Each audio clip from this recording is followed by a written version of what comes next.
എല്ലാ കൂട്ടുകാർക്കും നല്ലൊരു ദിവസം ആശംസിച്ചുകൊണ്ട് മാമ്പഴത്തിന്റെ പുതിയ വീഡിയോയിലേക്ക് സ്വാഗതം. നമുക്ക് നേരെ ഗീതുവിന്റെ ഗോവിന്ദിന്റെ ഇന്നത്തെ വിശേഷത്തിലേക്ക് പോയാലോ. ഇന്നത്തെ വിശേഷത്തെ കാണിച്ചിരിക്കുന്ന ഹോസ്പിറ്റലിൽ ഗീതുവും ഗോവിന്ദും ഇരിക്കുകയാണ്. അപ്പൊ ഗീതു ഭയങ്കര ദേഷ്യത്തിലിരിക്കുന്നത്. അപ്പൊ ഗോവിന്ദ് എന്തോ ഒരു കാര്യം പറയാനുണ്ടെന്ന് പറഞ്ഞിട്ട് ഇതുവരെയായിട്ട് പറഞ്ഞിട്ടില്ല.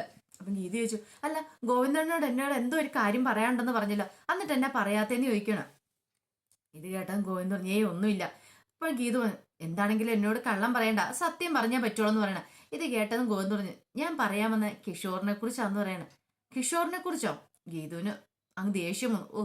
ഇപ്പൊ തന്നോട് പ്രണയവാ, തന്നോട് ഇഷ്ടമാന്നൊക്കെ തുറന്നു പറയുമെന്ന് വിചാരിച്ച ആ സമയത്താണ് ഒരു കിഷോറിന്റെ കാര്യവും പൊക്കി പിടിച്ചോണ്ട് വന്നിരിക്കുന്നത്. പെട്ടെന്ന് ഗീതു പറഞ്ഞു, ശരി ശരി ആയിക്കോട്ടെ പറഞ്ഞോളാം പറയണം. അല്ല, കിഷോറിന്റെ ചതിയെക്കുറിച്ചും അതോടൊപ്പം തന്നെ രാധികാമ്മയുടെ വരുണിന്റെ കള്ളത്തരവും ഒക്കെ ഞാൻ ഒരിക്കലും പ്രതീക്ഷിച്ചില്ല ഗീതു, ഇങ്ങനെ ഒരു അവസ്ഥ. ആകെപ്പടയാൻ ഒറ്റപ്പെട്ടു പോകുന്നതിൽ എനിക്ക് ഫീൽ തോന്നി. കാരണം കൂടെ നിന്നിട്ട് ചതിക്കൂന്ന് അതെനിക്ക് സഹിക്കാൻ പറ്റുന്ന കാര്യമല്ല. അങ്ങനെ സങ്കടം വന്നോണ്ടാ ഞാൻ നിന്റെ രീതിയിലേക്ക് ഓടി വന്നേ. ആരുമില്ലാന്ന് എനിക്കൊരു തോന്നൽ വന്നു പോയി. ആ സമയത്താന്ന് നിന്റെ അടുത്തേക്ക് വന്നേന്ന് പറയണേ. ഇത് കേട്ടത് ഗീതുവിന് സന്തോഷമായി. അത്ര സമയം ഉള്ളിലുണ്ടായിരുന്ന ആ ദേഷ്യമൊക്കെ അലിഞ്ഞുപോയി. ഗോവിന്ദേണ് തന്നോടൊപ്പം ഇഷ്ടമുണ്ട്, അതുകൊണ്ടാണല്ലോ ഗോവിന്ദേണ് ഇങ്ങനെയൊക്കെ പറയണേ. തൻ്റെ അടുത്തേക്ക് ഓടി വന്ന് പെട്ടെന്ന് ഗീതു അങ്ങോട്ട് എഴുന്നേറ്റിന്റെ ഗോവിന്ദന്റെ കയ്യിലേക്ക് അങ്ങോട്ട് പിടിച്ചു. കയ്യിലേക്ക് പിടിച്ചിട്ട് അതേ ഗോവിന്ദേട്ടൻ വിഷമിക്കണ്ട കേട്ടോ, ഞാൻ ഒരു കാരണവശാലും ഗോവിന്ദേട്ടനെ ചതിക്കില്ല. അത് മാത്രമല്ല എന്നോട് എന്തും തുറന്നു പറയാം, ഞാൻ ഒരിക്കലും ഗോവിന്ദേട്ടനെ വിട്ടു പോവില്ല എന്ന് പറയാണ്. ഇത് കേട്ട് കഴിഞ്ഞപ്പോഴത്തേനും ഗോവിന്ദ്, ഓഹോ അപ്പൊ അങ്ങനെയാണല്ലേ, അപ്പൊ കോൺട്രാക്ട് മാരേജ്, പിന്നെ അതിന്റെ കാര്യം എടുത്തിട്ടോ, കോൺട്രാക്ട് മാരേജ് അതിനെക്കുറിച്ച് ഓർത്ത് ഇനിയിപ്പം കണ്ണേട്ടൻ വിഷമിക്കണ്ടെന്ന് പറയണേ. പെട്ടെന്ന് ഗോവിന്ദ് പറഞ്ഞു, ഇനിയിപ്പം കോൺട്രാക്ട് മാരേജിന്റെ കാര്യം ഒന്നും ഞാൻ നിന്നോട് പറയില്ല. ഇനിയിപ്പം അതൊക്കെ തീരുമാനിക്കേണ്ട ആള് നീയാ. എപ്പം നിനക്ക് പോകണമെന്ന് തോന്നിയ മതി, നീ പൊക്കോ, അല്ല ഞാൻ നിന്നെ ആ പേര് പറഞ്ഞ് ശല്യപ്പെടുത്തില്ല എന്ന് പറയണം. ഇത് കേട്ടപ്പോൾ ഗീതുവിന് ദേഷ്യം വന്നു. എപ്പോൾ പറഞ്ഞാൽ ഈ ഒരു മാരേജിന്റെ കാര്യം മാത്രം ഗോവിന്ദന് പറയാനുള്ളൂ. അത് ഇടയ്ക്കിടയ്ക്ക് ഇങ്ങനെ കുത്തി ഓർപ്പിച്ചുകൊണ്ടിരിക്കും. പെട്ടെന്ന് ഗീതു പറഞ്ഞു, അല്ല ഞാനല്ലോ അതിനെക്കുറിച്ച് പറഞ്ഞുകൊണ്ടിരിക്കുന്ന ആള്, ഗോവിന്ദനല്ലേ അതിനെക്കുറിച്ച് പറഞ്ഞുകൊണ്ടിരിക്കുന്ന ആള്, പിന്നെ എന്തിനാ എപ്പോഴും അതിനെക്കുറിച്ച് ഇങ്ങനെ സംസാരിക്കണേന്ന് ചോദിക്കണേ. ഇല്ല ഞാൻ അങ്ങനെ പറഞ്ഞതേ ഉള്ളെന്ന് പറയാണ്. ഈ സമയത്ത് ഗീതു പറഞ്ഞു, അതെ ഗോവിന്ദേട്ടൻ വിഷമിക്കണ്ട കേട്ടോ, എപ്പോഴും ഞാൻ കൂടെ ഉണ്ടാവും. ഇനിയിപ്പം ഗോവിന്ദേട്ടൻ എന്നെ ഇഷ്ടമില്ല എന്ന് പറഞ്ഞാൽ പോലും എനിക്ക് കുഴപ്പമൊന്നുമില്ല. അത് മാത്രമല്ല ഗോവിന്ദേട്ടൻ എന്നെ ചതിച്ചാലും എനിക്ക് കുഴപ്പമില്ല. ഇനിയിപ്പോൾ ഗോവിന്ദേട്ടൻ എന്നെ കൊല്ലണമെന്ന് ആഗ്രഹമെങ്കിൽ അതിന് ഞാൻ നിന്ന് തരുമെന്ന് പറയാണ്. ഇത് കേട്ട് കഴിഞ്ഞപ്പോൾ ഗോവിന്ദൻ്റെ ഉള്ളിലൊരു ടെൻഷൻ. ഇവൾക്ക് തന്നോട് പ്രണയമാണെന്ന് തോന്നുന്നേ, പറയാതെ ആ പ്രണയം തന്നോട് തുറന്നു പറഞ്ഞല്ലേ, അങ്ങനെ തോന്നുന്നുണ്ട്. ഈ സമയത്ത് ഗീതും മനസ്സ് കരുതുവാണ്, മനസ്സിലാക്കാനാണെങ്കിൽ ഇപ്പം ഗോവിന്ദേട്ടൻ മനസ്സിലാകേണ്ടതാണ്. പക്ഷെ മനസ്സിലായോ എന്തോ ഇങ്ങേർക്ക്. പെട്ടെന്ന് ഗോവിന്ദ് ഓർക്കുന്നേ വിജയലക്ഷ്മിയോട് താൻ പറഞ്ഞ കാര്യങ്ങളെക്കുറിച്ച്, രാധികാമ്മേനെ കുറിച്ച്. നിങ്ങളെക്കാളും നല്ല സ്നേഹം തന്ന് എന്നെ വളർത്തിക്കൊണ്ട് വന്ന എൻ്റെ അമ്മ, അതുകൊണ്ട് അവരെന്നെ കൊന്നാൽ പോലും ഞാൻ സന്തോഷത്തോടെ അവരുടെ മുന്നിൽ നിന്നു കൊടുക്കുള്ളെന്ന്. അപ്പൊ ഇതിന് പ്രണയം എന്ന് പറയാൻ പറ്റില്ല, ഇതൊരു വിശ്വാസമാണ്. തനിക്ക് ഉള്ളൊരു വിശ്വാസം, അല്ലെങ്കിൽ അവക്ക് തന്നിലുള്ള ഒരു വിശ്വാസം മാത്രമാണ്. പെട്ടെന്ന് ഗോവിന്ദ്, അതെ നിന്റെ വിശ്വാസം ഞാൻ തകർക്കാൻ പോകുന്നില്ലെന്ന് പറയാണ്. ഇത് കേട്ടുകഴിഞ്ഞപ്പോൾ ഗീതുവിന് സങ്കടവും ദേഷ്യം വന്നു. വിശ്വാസമായിട്ടാണ് ഇങ്ങനെ ഇത് കണക്കിലെടുത്തേക്കുന്നത്. താൻ തന്നെ പ്രണയം പറയാതെ പറഞ്ഞു പോയതാ, പറഞ്ഞിട്ട് കാര്യമില്ല. ഈ സമയത്താണ് ഗോവിന്ദന്റെ ഫോൺ ബെല്ലടിക്കുന്നത്. നോക്കിയപ്പോ രാധികാമ്മയാ. ഗീത ചോദിച്ചു, ആരാ ഗോവിന്ദേട്ട വിളിക്കുന്നത്? രാധികാമ്മ മിണ്ടരുതെന്ന് പറയാണ്. ഒന്ന് ലൗഡ് സ്പീക്കർ ഇട. ലൗഡ് സ്പീക്കർ ഇടാനൊന്നും പറ്റില്ല. അതെന്താ ലൗഡ് സ്പീക്കർ ഇട്ടാല്? അതെ ഇപ്പൊ ശരിയാകത്തില്ല ലൗഡ് സ്പീക്കർ ഇട്ടാ. അതെ ലൗഡ് സ്പീക്കർ ഇട്ടില്ല ഞാൻ ഇവിടെ കിടന്ന് ഒച്ചയും ബഹളം ഉണ്ടാക്കാന്ന് പറയണ. അന്നോ നീ ഒന്ന് ഒച്ചയും ബഹളം ഉണ്ടാക്കിയെന്ന് പറയാണ്. ഗോവിന്ദേട്ട പറയുന്ന അനുസരിച്ച് ലൗഡ് സ്പീക്കർ ഇട്ട് സംസാരിച്ച എന്താ കുഴപ്പം? അല്ല ഞാൻ എൻ്റെ സൗണ്ടൊക്കെ മാറ്റി ഒരു കുഴഞ്ഞ മട്ടിലൊക്കെ സംസാരിക്കുള്ളൂ, നീ കണ്ടോളാൻ പറയാണ്. പെട്ടെന്ന് ഗോവിന്ദ് സംസാരിക്കാണ്ട് തുടങ്ങി. ഗീതു എന്ത് ചെയ്യണം, ഓടിപ്പോയിട്ട് ആ ഫോണിലേക്ക് ഞാൻ ലൗഡ് സ്പീക്കർ അങ്ങോട്ട് ഓൺ ചെയ്യണം അങ്ങോട്ട്. അപ്പൊ രാധികാമ്മ ചോദിച്ചു, കണ്ണാ നീ എവിടെയാന്ന് ചോദിക്കുകയാണ്. പെട്ടെന്ന് ഗോവിന്ദ് പറഞ്ഞു, നന്നായിട്ട് മദ്യവെച്ച് ലെക്ക് കിട്ടവനെ പോലെ സൗണ്ടൊക്കെ മാറ്റിയാ പറയണേ. അല്ലമ്മ ഞാൻ ഇച്ചിരി അടിച്ച് ഫിറ്റായിപ്പോയി, അതുകൊണ്ട് മഹേഷിന്റെ അടുത്താന്ന് പറയണം. കണ്ണാ നിന്നോട് പറഞ്ഞിട്ടില്ല ഇങ്ങനെ മദ്യപിക്കരുതെന്ന്, പിന്നെ നീ എന്തിനാ കണ്ണ ഇങ്ങനെ വീണ്ടും ഇത് തന്നെ ചെയ്തുകൊണ്ടിരിക്കുന്നത്? എൻ്റെ അമ്മേ എനിക്ക് അവിടെ ഇരുന്നിട്ടൊരു സമാധാനം ഇല്ലായിരുന്നു, അതുകൊണ്ടാണ് ഞാൻ ഇങ്ങോട്ട് പോന്നേന്ന് പറയണം, ഇച്ചിരി മദ്യപിക്കാനായിട്ട്. പക്ഷെ അത് ഇച്ചിരി ഓവറായി പോയെന്ന് പറയാം. എനിക്കറിയാം നിന്റെ മനസ്സിന്റെ വേദന എന്താന്ന്. ആ ഗീതുവിനെ കുറിച്ചുള്ള ടെൻഷനല്ലേ. ഇപ്പൊ അവള് രഞ്ജുവിന്റെ അടുത്തേക്കാന്നും പറഞ്ഞു പോയിട്ടുണ്ട്. അവിടെ മിക്കവാറും അവനും കാണുമായിരിക്കും, ആ കിഷോറും അങ്ങോട്ട് പോന്നിട്ടുണ്ടെന്ന് എനിക്ക് അറിയാൻ കഴിഞ്ഞ്. രണ്ടുപേരും കൂടെ ഇന്ന് അവിടെ ആഘോഷിക്കുമായിരിക്കും എന്ന് പറയാണ്. ഇത് കേട്ടവും ഗീതുവിന് നാക്ക് ചൊറിഞ്ഞു വന്നു. പെട്ടെന്ന് ഗീതു ചീത്ത പറയാൻ തുടങ്ങിയതും ഗോവിന്ദ് ആ വായ അങ്ങോട്ട് പൊത്തി പിടിക്കുകയാണ്. ഗീതുവിന് ദേഷ്യം വന്നിട്ട് ഗീതു ആ കയ്യിലേക്ക് 2-3 കടിയൊക്കെ അങ്ങോട്ട് വെച്ചു കൊടുത്തു. ഗീതുവിന് സഹിച്ചില്ല രാധികാമ്മ ഇങ്ങനെ പറയുമ്പോ. അതും താൻ കേട്ടോണ്ടിരിക്കുകയാണ്. ഇതുകൊണ്ടാണ് ഗോവിന്ദ് ലൗഡ് സ്പീക്കർ ഉണ്ടാന്ന് പറഞ്ഞത്. പെട്ടെന്ന് ഗീതു എന്ത് ചെയ്തു? ഗീതു പറഞ്ഞു ഇതിനുള്ള മറുപടി കൊടുത്തില്ല, ഇപ്പം ഞാൻ എന്തേലും കൊടുക്കുന്നുള്ള ആംഗ്യം കാണിക്കുകയാണ്. ഇത് കേട്ടതും ഗോവിന്ദന് മനസ്സിലായി ഇവിടെ എന്തേലും വിളിച്ചു പറയും, അതിനു മുമ്പ് തക്ക മറുപടി കൊടുത്തേ പറ്റുള്ളൂ. പെട്ടെന്ന് രാധികാൻ പറഞ്ഞു, അതെ നീ ഇങ്ങനെ ഇരുന്നോ കേട്ടാ കണ്ണ, മിക്കവാറും അവന്റെ കിഷോറിന്റെ കുഞ്ഞ് നിന്നെ അച്ചാന്ന് വിളിക്കുമെന്ന് പറയണേ. ഇതും കൂടെ കേട്ട് ഗീതുവിന്റെ സർവ്വ നിയന്ത്രണം വിട്ടുപോയി. ഗീതു ആ പിടി അങ്ങ് പിടിക്കാൻ തുടങ്ങി. പെട്ടെന്ന് ഗോവിന്ദ് എന്ത് ചെയ്യണം? ഗോവിന്ദ് പറഞ്ഞു, അമ്മേ അതിനെക്കുറിച്ച് ഓർത്തൊന്നും എനിക്ക് ടെൻഷൻ ഇല്ല കേട്ടോ. ഇപ്പൊ എന്റെ പെറ്റമ്മയൊന്നും അല്ല അമ്മ, അതായത് ഞാൻ അമ്മേനെ അമ്മേന്ന് വിളിക്കുന്നുണ്ടല്ലോ, അതുപോലെ എന്നെ വരുണ് എന്റെ ആരുമല്ലോ, എന്നിട്ട് ഞാൻ എന്റെ സ്വന്തം സഹോദരനെ പോലെ കാണുന്നില്ലെന്ന് ചോദിക്കുകയാണ്. ഇത് കേട്ടത് ഇപ്പടെ രാധികാമ്മയുടെ മുഖം പ്ലിങ്ങിയിരിക്കുകയാണ്. രാധികാമ്മയ്ക്ക് എന്തേലും മറുപടി പറയാൻ പറ്റുമോ? ഇത് കേട്ടപ്പോ രാധികാമ്മ പറഞ്ഞു, അല്ല കണ്ണ അങ്ങനെയല്ലോ അതിന്റെ കാര്യം, വല്ലവന്റെ കുഞ്ഞ് നിന്റെ എന്തിനാ അച്ഛാന്ന് വിളിക്കാൻ അതിന്റെ ആവശ്യമുണ്ടോന്ന് ചോദിക്കുകയാണ്. ഏയ് അങ്ങനെയൊന്നും ഒരു കുഴപ്പമില്ലമ്മേ, അങ്ങനെ ഒന്നും സംഭവിക്കില്ല, ഞാൻ ഒരു കാര്യം ചെയ്തോളാം, ഞാൻ അവൾ ഇവിടെ നിന്ന് നാട് കടത്തിക്കോളാന്ന് പറയണം. ഇത് കേട്ടപ്പോ രാധികാൻ പറഞ്ഞു, അവനെ കണ്ണ ഞാൻ പറയുന്നുണ്ട് നിനക്കോ തോന്നരുത്, അവക്കെതിരെ എത്രയും പെട്ടെന്ന് നമുക്ക് തെളിവുകൾ ഉണ്ടാക്കണം, അവളെ ഈ വീട്ടിൽ നിന്ന് പറഞ്ഞു വിടണം.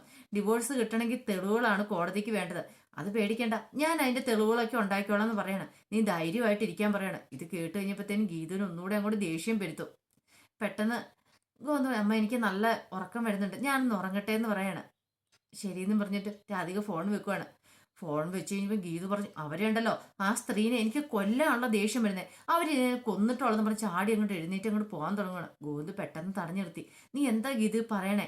കൊന്ന നിന്റെ ദേഷ്യം തീരുമെന്ന് ചോദിക്കണം. അന്നുണ്ടല്ലോ അവരുടെ കൈയും കാലും ഞാൻ തല്ലി ഒടിക്കുമെന്ന് പറയണം. എന്തൊക്കെയാ നീ പറയണേ?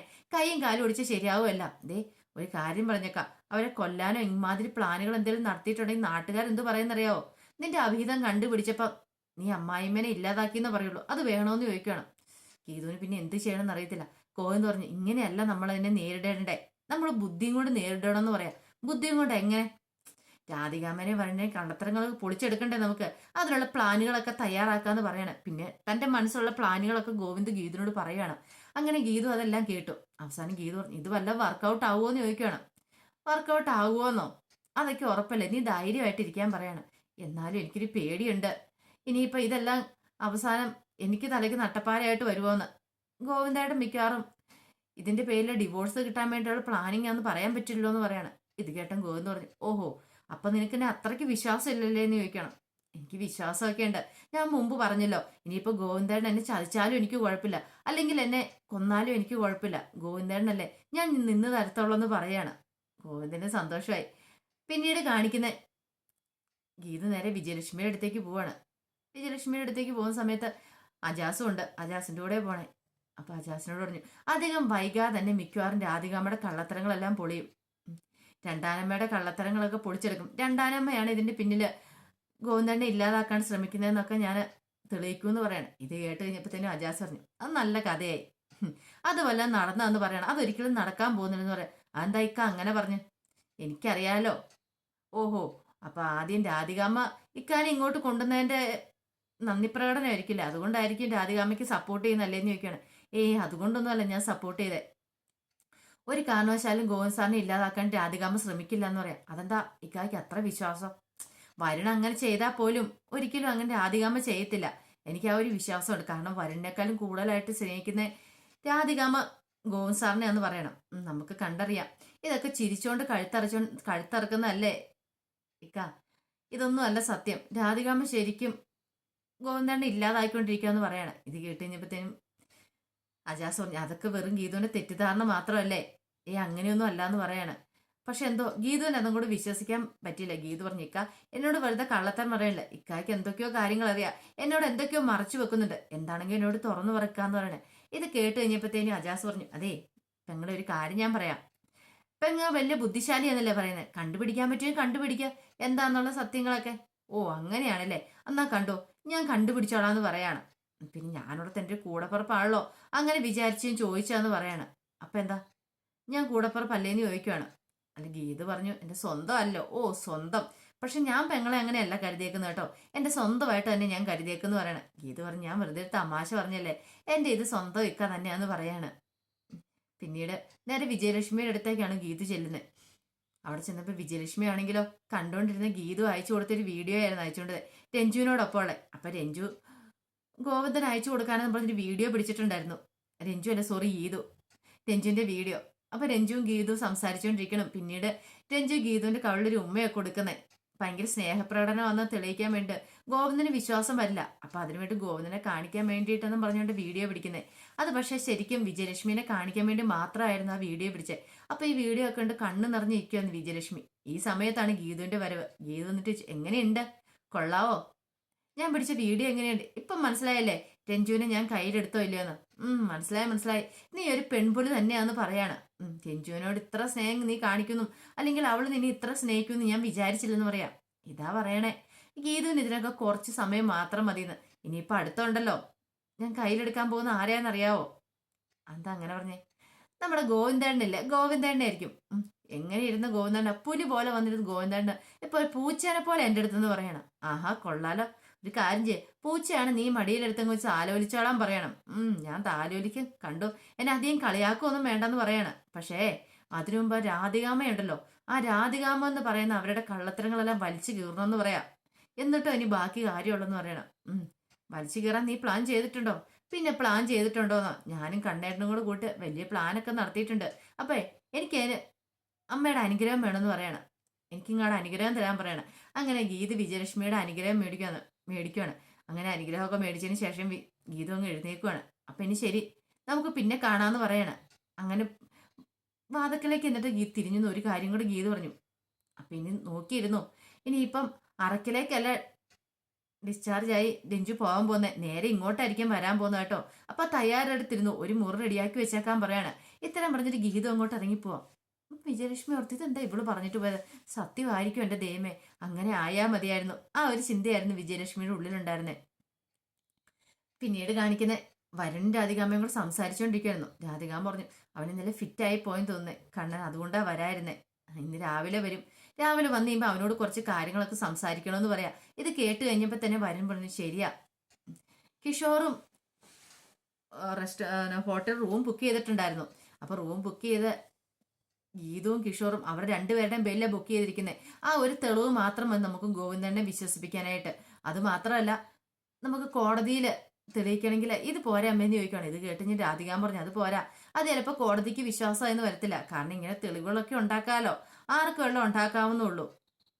അതുകൊണ്ട് അതൊന്നും പോരാ, CCTV ദൃശ്യങ്ങൾ എന്തേലും വേണമെന്ന് പറയാണ് ഹോട്ടലില്. ഒരുപക്ഷെ കിഷോർ റൂം എടുത്ത ഹോട്ടലില് ഗീതുവിന്റെ കൂടെ CCTV ദൃശ്യം വേണമെന്ന് പറയാം. ഇത് കേട്ടാൽ വരുമ്പോൾ ശരിയാ, പക്ഷെ അങ്ങനെ വേണമെങ്കിൽ ഗോവിന്ദനെ ഇവിടുന്ന് മാറ്റിയാൽ മാത്രമേ ചില തന്ത്രങ്ങളൊക്കെ നമുക്ക് നടത്താൻ പറ്റുള്ളൂ എന്ന് പറയാണ്. ശരി, അപ്പൊ അതിന് എന്തോ ഒരു മാർഗം എന്തേലും കണ്ടെത്തിയേ പറ്റുള്ളൂ. ഗോവിന്ദനാണ് ഈയിടെ ഒരിടത്തും പോകുന്നില്ലോ, എപ്പം നോക്കിയാലും വീട്ടിൽ തന്നെ അല്ലമ്മേ. അപ്പൊ ഇനി നമ്മൾ എന്ത് ചെയ്യും?